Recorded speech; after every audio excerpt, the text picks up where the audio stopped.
계획에 의하면은 잠실 운동장역에서 수서, 그다음에 판교 테크노밸리, 용인, 수원, 그다음에 진안 신도시까지 계획입니다. 근본 민간에 제한한 신강남선 민자철도는 39km 정도 된답니다. 그리고 총 사업비는 4조 좀 넘게 돼 있어요.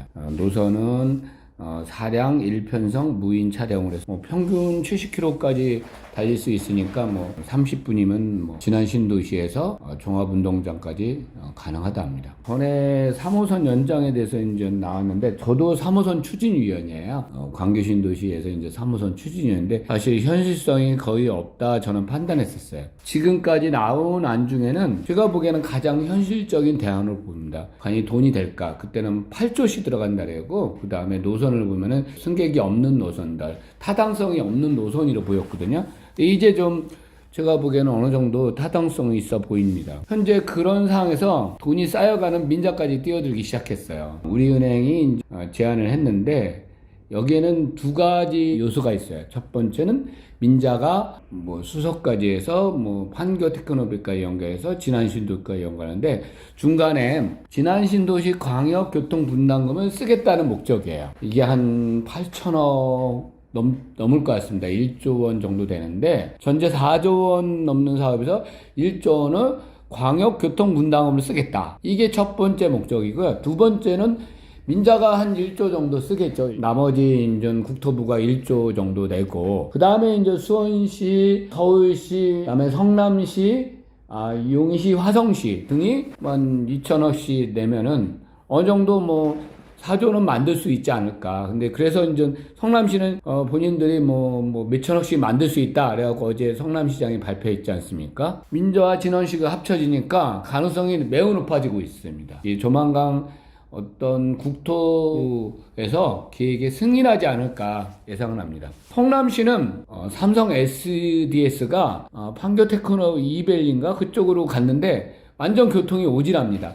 분당에서도 1시간 가까이 가니 30분 가니 어쩌니 그럴 정도로 굉장히 교통이 오지인데, 그래서 이제 지금 3테크노밸리까지 하고 있지 않습니까? 그리고 이제 서쪽은 지금 지하철이 없어요. 신분당선을 뺀 나머지 서쪽은 거의 지하철이 없기 때문에 요번에 서쪽에 인전 이 신강남선을 만약에 설치하게 된다 그러면 성남시는 굉장히 좋아지겠죠. 서쪽 발전에 커다란 어떤 계기가 될 것입니다. 그러면은 서쪽이 발전되면은 그린벨트 지역 서쪽이 아까 판교 테크노비 2, 3 있지 않습니까? 4, 5도 늘어날 수 있어요. 4구역, 5구역 등등을 해서 민자도 아마도 그것을 노린 것으로 판단됩니다. 그쪽에 개발 가능성이 높아진다. 왜냐면 판교 테크노밸리가 굉장히 인기가 좋으니까 주변에 땅이 많지 않습니까? 그 땅을 개발하면 민자가 개발할 수도 있죠. 그쪽 땅은. 아니면 성남시와 같이 개발할 수도 있고, 그 목적이 아닌가 판단됩니다. 서울도 잠실 운동장에서 수서와 세구까지 가는 노선이 없는데 이 노선이 확보되면서 손해볼 게 없고,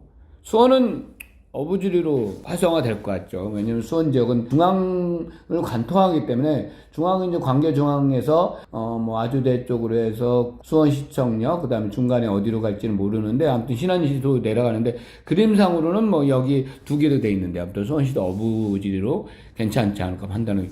용인도 좋을 것입니다. 구성 쪽은 어느 정도 개발이 됐는데 서술지 쪽은 아직 개발이 덜 되고 있고 교통이 안 좋습니다. 아마도 용인은 돈이 많기 때문에 추가 노선 요구할 것으로 예상합니다. 국토부는 좀 애매한 상황이에요. 진안 신도시 개발 계획이 지금 거의 다 잡혔거든요.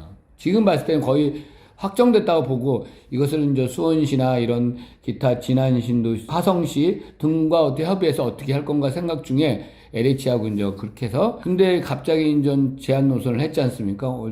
원래는 광교부터 진안 신도시까지 계획을 잡는데 그 돈은 어차피 거의 확정이 돼 있어요. 거기서 변경되거나 그럴 상황은 거의 없습니다. 여기서 만약에 신강남선이 계획이 잡힌다 그러면 아마도 진안 신도시 토지 분양 감정 가격이 매우 높아지지 않을까. 그러면 감정평가 금액이 높아지면 수익이 높아지겠죠. 그러면 그 돈으로 진안 신도시 광역교통 분담금을 낼 때 무리하지 않고 쉽게 낼 수 있지 않을까 예상해서 승인 가능성이 저는 매우 높다고 봅니다. 국토부에서는 손해보는 일이 아니라고 판단하기 때문에, 물론 1조란 돈이 국토부에서 추가로 넣어야 되겠지만 나중에는 4조나 되는 사업에 1조는 진안 신도시, 1조는 각 지자체, 그 다음에 1조는 민자, 그다음에 1조는 국토부겠죠. 그러니까 이 국토부도 1조를 넣는 사업이 과연 되는지 안 사는지 판단해 보겠지만 지난 신도시에 나오는 돈이 좀 더 효과적으로 경제적으로 되지 않을까 생각해서 승인의 여지가 매우 높다고 봅니다.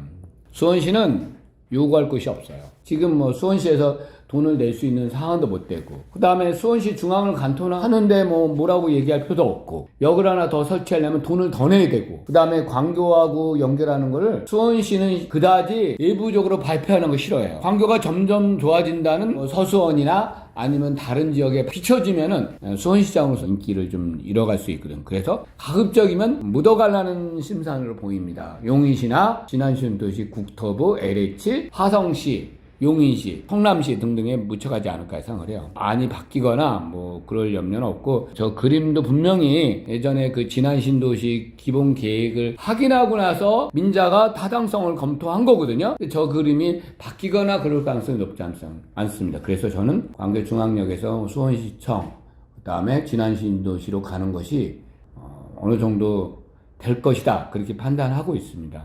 일부 그 민자에 제공하지 않았을까, 그 계획을, 진안도시 계획을 제공하지 않았을까 판단합니다. 신강남 노선은 괜찮다. 이거는 가능성이 매우 높다.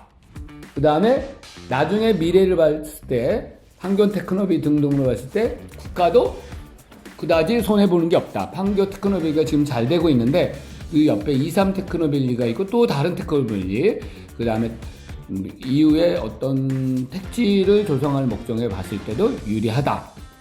그 다음에 수원시나 용인시, 성남시, 그 다음에 화성시도 손해볼 것이 없다. 그래서 저는 추진 가능성이 높다고 판단합니다.